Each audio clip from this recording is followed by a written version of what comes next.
नमस्कार बच्चों, आज हम पढ़ते हैं व्याकरण के अंतर्गत एक नया टॉपिक जिसका नाम है संधि। संधि आप लोगों ने कक्षा 6 से पढ़नी शुरू की है। कक्षा 6, 7, 8, 9, 10, कक्षा 10 तक आपने जरूर संधि पढ़ी है। उसके बाद में जब आपने ग्रेजुएशन किया तब आपने संधि प्रकरण को शायद हाथ नहीं लगाया। फिर पोस्ट ग्रेजुएशन किया तब भी शायद आपने संधि नहीं पढ़ी। यदि आप अध्यापक बन गए हैं, कहीं पढ़ा रहे हैं, तो जरूर आपने हिंदी में संधि को जरूर छुआ होगा, उसे जरूर स्पष्ट किया होगा, उसमें थोड़ी मेहनत की होगी। परंतु जिन छात्रों ने केवल कक्षा 6, 7, 8, 9, 10 तक हिंदी भाषा के अंतर्गत संधि प्रकरण को पढ़ा है, उसके बाद में उन्होंने संधि को हाथ नहीं लगाया है। जो छात्र वर्तमान समय में किसी भी कक्षा में पढ़ रहे हैं या कोई प्रतियोगी परीक्षा दे रहे हैं और उसमें यदि हिंदी विषय को लेकर यदि संधि का प्रकरण आ रहा है, तो आज आपको यह संधि प्रकरण जरूर अच्छे से समझना चाहिए, अच्छे से देखना चाहिए। बच्चों, इस संधि प्रकरण में मैं आज आपको बहुत ही अच्छे तरीके से, बहुत ही सरल विधि से, बहुत ही ट्रिक के साथ में आपको समझाऊंगा। यह संधि एक नए रूप में आपके सामने आ रही है, एक नए तरीके से आप समझ रहे हैं। आप सभी ने अपनी अपनी किताबों में पढ़ा है या अपने अध्यापकों से समझा होगा, जरूर निश्चित सही समझा होगा। लेकिन आज जो विधि आप देखेंगे, आज जो आप तरीका देखेंगे, शायद यह तरीका पहली बार समझेंगे। तो मैं बिना विलंब करते हुए आपके सामने इस संधि प्रकरण को शुरू करता हूं। बच्चों, ध्यान से और विशेष तौर पे एक मन लगाकर आप इस संधि प्रकरण को समझने की कोशिश करना। तो चलता हूं मैं संधि पर। बच्चों, संधि का मतलब होता है मेल। जब दो राजाओं के बीच में युद्ध होता था, उसमें जब युद्ध समाप्ति होती थी या एक राजा झुक जाता था, तो उसमें आपस में संधि की जाती थी। तो कहते थे इन दो राजाओं के बीच में संधि हुई। दो व्यक्तियों के बीच में, दो परिवार के बीच में, दो समाज के बीच में यदि किसी प्रकार का मनमुटाव हो जाता है, तो दूसरे लोग मिलकर, दूसरे समाज के लोग मिलकर, समाज के अन्य लोग मिलकर आपस में उन दो परिवारों के बीच में, उन दो समाजों के बीच में, दो व्यक्तियों के बीच में संधि कराते हैं। वह संधि मेल ही होती है। परंतु यहाँ पर वह युद्ध की संधि, वह लड़ाई झगड़े की संधि, वह मनमुटाव की संधि नहीं है। हम यहाँ पर भाषा की संधि पढ़ रहे हैं। इस भाषा की संधि के अंतर्गत हम जो संधि पढ़ेंगे, जो मेल पढ़ेंगे, वह वर्णों का मेल होगा, वह ध्वनियों का मेल होगा। वह मेल कैसे होता है, कुछ परिभाषाओं के रूप में हम उसे पढ़ते हैं कि संधि आखिर होती क्या है। अलग अलग किताबों में अलग अलग प्रकार की परिभाषाएं लिखी होती हैं। सारी परिभाषाएं सही होती हैं, परंतु मात्र शब्दों का हेर फेर होता है, शब्द इधर उधर लिखे जाते हैं और उसे संधि की परिभाषा का नाम दे दिया जाता है। आज आपकी किताबों में जो जो संधि की परिभाषाएं लिखी गई हैं, मैं उन परिभाषाओं को आपके समक्ष स्पष्ट करता हूं, बताता हूं कि संधि आखिर होती क्या है, उसकी परिभाषा आपको अलग अलग रूप में, किस रूप में कही जाती है, ध्यान से देखिए और समझिए। बच्चों, संधि की एक परिभाषा के अंतर्गत हम पढ़ते हैं, दो ध्वनियों या वर्णों के मेल को संधि कहते हैं। दो ध्वनियों, ध्वनि कहते हैं हम क को, ध्वनि कहते हैं हम च को, ध्वनि कहते हैं हम ट को, ध्वनि कहते हैं हम त को, ध्वनि कहते हैं हम प को, ध्वनि कहते हैं हम अ को, ई को, उ को। ठीक है, ये समस्त, जिसे हम व्यंजन और स्वर भी कह सकते हैं, ये समस्त ध्वनि ही है। इन ध्वनियों के मेल को, अब ये ध्वनियों का मेल का मतलब क्या हुआ, यहाँ पे आप समझिएगा। ध्वनियों का मेल से तात्पर्य है कि क के सामने, ख के साथ में, ठीक है, अ के आगे या पीछे जो दो दूसरा वर्ण आता है वो आपस में मिलता है, ठीक है, और एक नए वर्ण का निर्माण करता है। तो जो परिभाषा कही जा रही है वह दो ध्वनियों के मेल को संधि कहते हैं। तो दो ध्वनि, दो वर्ण, दो अक्षर जब आपस में मिलते हैं तो वह संधि कहलाती है।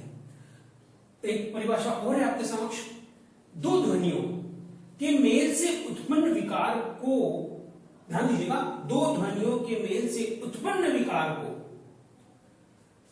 यहां पर एक नया शब्द आया आपके सामने, उत्पन्न और विकार, दो ध्वनियों के मेल से उत्पन्न विकार।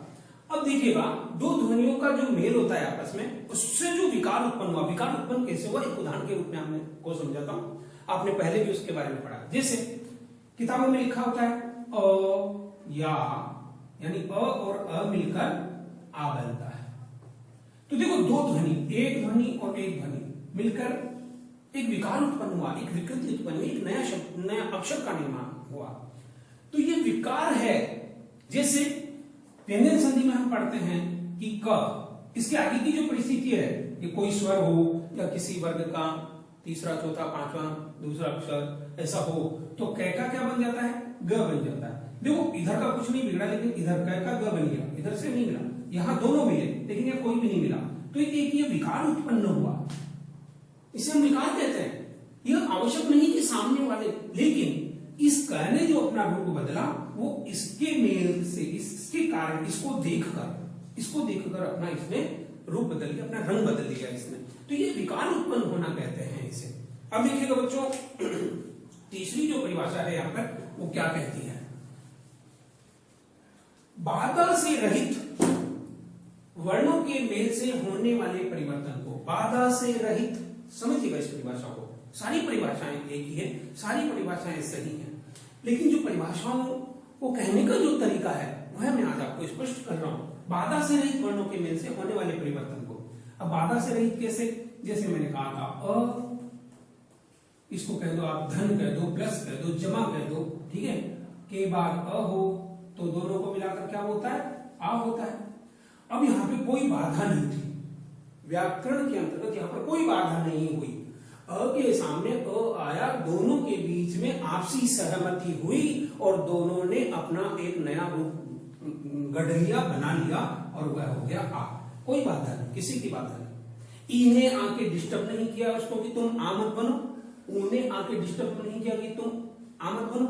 ऐसे ही जैसे ध्यान दीजिएगा, ई के सामने कोई जब असमान वर्ण होता है या ध्वनि होती है, तो ई का क्या बन जाता है, यह बन जाता है। ध्यान दीजिएगा, ये विकार भी उत्पन्न हुआ। परिभाषा दो ध्वनियों का मेल, ई का अ के साथ में मेल होने का मतलब समझना कि अ आने से, असमान स्वर आने से ही ई का यह हुआ, समान स्वर आता तो अलग प्रकार का विकार उत्पन्न होता, तो ये विकार उत्पन्न हुआ। और बिना बाधा के कि ई के सामने असमान स्वर आना चाहिए, असमान स्वर, वर्ण का मतलब स्वर, ठीक है, ई के सामने असमान स्वर आना चाहिए, तभी ई का यह होगा। ये कोई बाधा नहीं हुई, किसी दूसरे व्यंजन ने आके बाधा उत्पन्न नहीं की कि क आएगा और मैं बाधा उत्पन्न करूंगा, तो ये बाधा रहित है, बिना किसी बाधा के, ठीक है। तो ये तीन परिभाषा थी कि दो ध्वनियों के वर्णों के मेल को, सही बात है, दो ध्वनियों के वर्णों के मेल से उत्पन्न विकार को, यह विकार उत्पन्न हुआ। तीसरी परिभाषा कह रही है बाधा से रहित वर्णों के मेल से होने वाले परिवर्तन को बिना बाधा के इन दोनों ने आपसी सहमति से यह तय किया कि ई का यह बनेगा और आ का आ बनेगा, वगैरह वगैरह। तो ये जो परिवर्तन हुआ बिना बाधा के हुआ, तो ये था संधि की परिभाषाएं थी है, जो अलग अलग किताबों में अलग अलग तरीके से कही जाती है।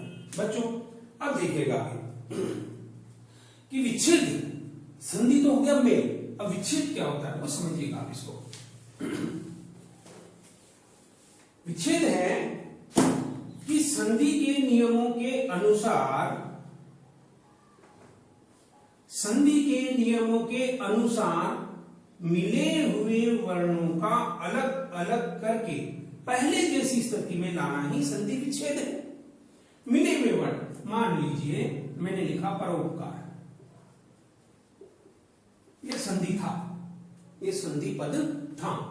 अब ये क्या कह रहा है, संधि के नियमों के अनुसार, जो नियम है उससे अलग नहीं हटना है आपको, उस नियम के अनुसार ही आपको चलना है।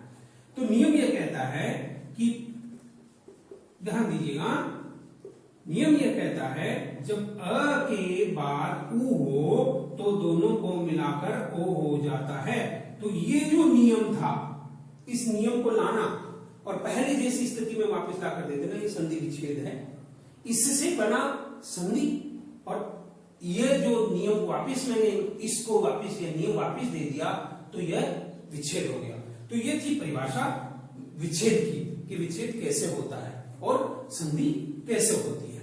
ध्यान दीजिएगा बच्चों, यह था संधि का एक सामान्य परिचय, जहां पे संधि क्या होती है और विच्छेद क्या होता है। अब थोड़ा हम आगे चलते हैं कि संधि कौन कौन सी होती है और संधि कितने प्रकार की होती है, और वे संधि कितने प्रकार की होकर वे कैसे कैसे किस किस रूप में हमारे सामने आती है, और किन किन वर्णों का उनके साथ में मेल होता है।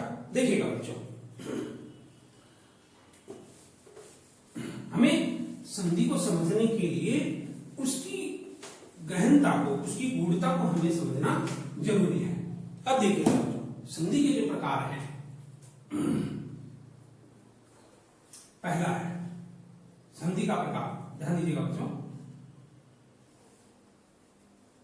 पहला है स्वर संधि, फिर है व्यंजन संधि, और फिर है विसर्ग संधि। अब स्वर संधि में क्या होता है? स्वर संधि में कौन कौन से वर्ण होते हैं जो आपस में मिलते हैं, आपस में विकार उत्पन्न करते हैं, वो देखिएगा। स्वर संधि में स्वर का स्वर के साथ में मेल, स्वर का स्वर के साथ में मेल। व्यंजन संधि में व्यंजन ध्वनि या व्यंजन वर्ण का स्वर या व्यंजन के साथ में मेल, ये दोनों आएंगे, इसके साथ में विकार उत्पन्न करेंगे तो ही व्यंजन संधि बनेगी, अन्यथा नहीं बनेगी। विसर्ग संधि में, विसर्ग संधि में विसर्ग का स्वर या व्यंजन के साथ में मेल, व्यंजन के साथ में विकार उत्पन्न होगा तो ही व्यंजन संधि बनेगी। बच्चों ध्यान दीजिएगा कि यहां पे स्वर का स्वर के साथ में मेल से तात्पर्य हुआ कि इधर भी स्वर ही होगा, अ आ ई उ ए ऐ, इधर भी वही होगा। ठीक, कोई भी स्वर आपस में किसी भी प्रकार से फिर विकार उत्पन्न करेंगे, फिर आपस में मिलेंगे, फिर नए वर्ण का, नई ध्वनि का निर्माण करेंगे, संधि स्वर संधि हो जाएगी। व्यंजन संधि में इधर व्यंजन होना चाहिए, इधर व्यंजन, ठीक है, जो क च ट त प य र ल व श श स ह, ठीक है, ये व्यंजन इधर होनी चाहिए। और उसके बाद में चाहे वह स्वर हो और चाहे व्यंजन हो, और फिर उसमें जो विकार उत्पन्न होगा, फिर जो उसमें मेल होगा, फिर बिना बाधा के रहित उसके अंदर जो प्रक्रिया होगी वह भी संधि का निर्माण करेगी। इधर विसर्ग, विसर्ग से तात्पर्य समझना, यहाँ कंफ्यूज मत होना। स्वर के इधर जितने भी वर्ण होंगे, यहाँ पर जितने भी वर्ण होंगे, वह स्वर भी हो सकते हैं और वह व्यंजन भी हो सकते हैं विसर्ग के इधर, लेकिन यहां विसर्ग होना बहुत जरूरी है। यानी संधि का इसे वर्ण ही माने, वर्ण ही है, और इसके बाद में इधर स्वर या व्यंजन होगा। तो ये तीनों जो संधियां हैं, स्वर संधि, व्यंजन संधि और विसर्ग संधि की वर्ण आपस में किस प्रकार मिलते हैं, यह उसकी प्रक्रिया है। तो हमें इस प्रक्रिया को ध्यान में रखना बहुत बहुत जरूरी है। यदि हम इस प्रक्रिया को ध्यान में नहीं रखेंगे तो हो सकता है कि हमें स्वर, व्यंजन और विसर्ग में भेद करने में या उसका अंतर करने में हमें परेशानी हो और हम उस संधि को नहीं कर पाए। तो बच्चों, यह था संधि का सामान्य परिचय। आप जरूर जो परिचय मैंने आपको दिखाया है, जो परिचय मैंने आपको बताया है, इस संधि परिचय को आप जरूर एक बार देखें और समझें कि क्या संधि के प्रकरण में यही चीज होती है या नहीं होती। ये इसकी बेसिक चीज है, सामान्य चीज है, आधारभूत ढांचा, नींव है। इस नींव को आपको समझना बहुत जरूरी है। यदि हमारी ये नींव ही कच्ची रह गई तो संधि का जो मकान बनेगा, संधि का जो भवन बनेगा, जो संधि की जो अट्टालिकाएं लगेंगी, वह हमारी निराधार होंगी, नींव का आधार नहीं होगी। तो इस आधार को जरूर समझें आप लोग। हम अगले वीडियो के अंदर संधि के जो भेद हैं, स्वर संधि के क्या भेद हैं, व्यंजन संधि के क्या भेद हैं, विसर्ग संधि के क्या भेद हैं, इनके जो प्रकार हैं, प्रकार कहें, भेद कहें, ठीक है, किताबों में अलग अलग चीजें लिखी हुई होती है, उससे मत डरिए। बस ध्यान रखिए कि संधि के 3 प्रकार, 3 भेद, स्वर संधि, व्यंजन संधि, विसर्ग संधि, फिर स्वर संधि के और भेद होते हैं, व्यंजन संधि के भी होते हैं, विसर्ग संधि के भी होते हैं। तो इस तरह से भेद आगे चलते हैं। तो हम अगले वीडियो के अंदर संधि प्रकरण में हम स्वर संधि के जो प्रकार हैं, स्वर संधि के जो भेद हैं, उसको हम समझते हैं। आप जब तक इसको पढ़िए, मजे में रहिए, आराम से रहिए। आगे मिलते हैं हम अगले वीडियो के साथ में। तब तक के लिए नमस्कार।